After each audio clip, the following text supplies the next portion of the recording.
প্রথম আমি উল্লেখ করছিলাম।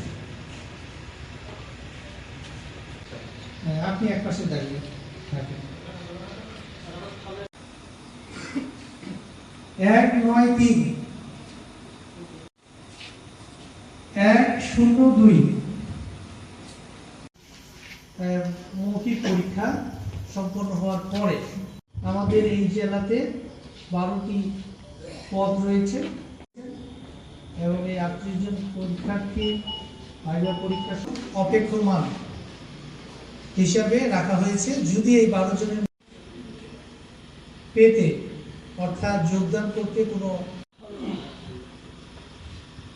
এখানে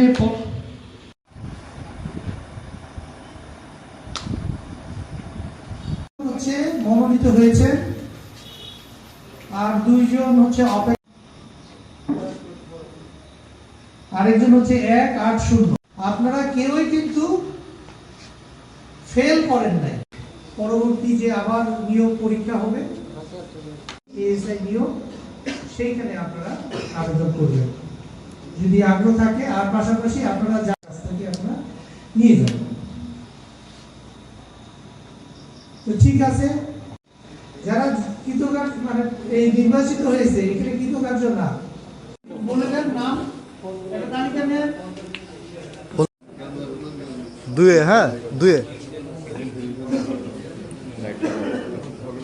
তাদেরকে কম করে নিয়ে আসুন।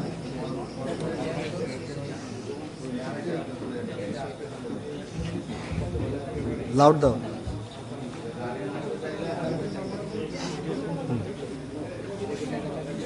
পিছাই একটু পিছাই, সিধে ধরো ফোন, ধরো লাইট ধরো।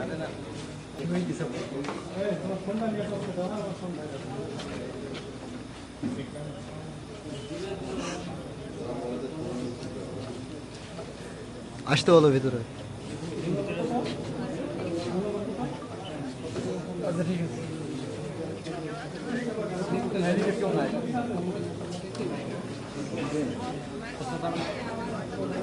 ডিভাইস কই? ডিভাইস ওখানে। জিহাদকে পাঠাইবো।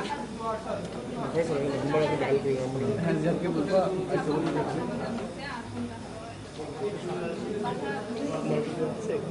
আসি রে।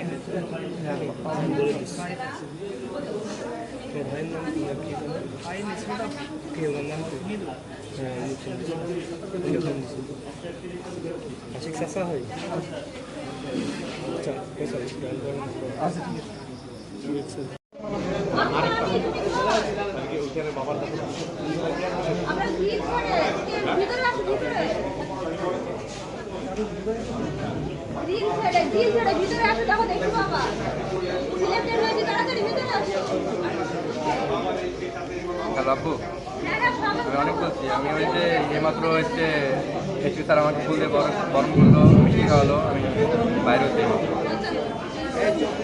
আপনি কোথায় আছেন? তো বাসায় থাকেন আপনি? বামুনঘাট মোড়ে আইছিলেন, আমি যখন ফোন দেবো তখন আইছি, ঠিক আছে? কাজল ভাইয়া, কাজল ভাইয়া ফুটেজ চ্যানেল আরে পুরোটা ঠিক আছে, রাখেন। আমার ফোনে আটকে যাচ্ছে।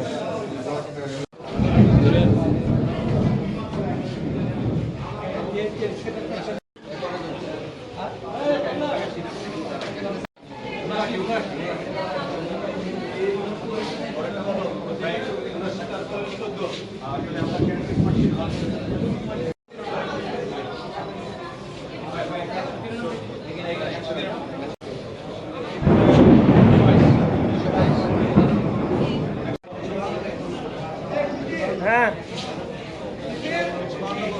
আসলে বিগত যে রিক্রুটমেন্টের ইতিহাস সেই অনুযায়ী আমরা মনে করতাম যে যারা বিশেষ করে যারা নিয়োগ প্রার্থী তারা মনে করত যে তবদিল করে টাকা পয়সা ইনভেস্ট করে না করলে হয়তো কোনো চাকরি হতো না, এবং এইটাকে কেন্দ্র করে অনেকেই দালাল চক্র কাজ করতো, অনেকে এইসব টাকা পয়সা দিয়ে প্রতারিত হতো।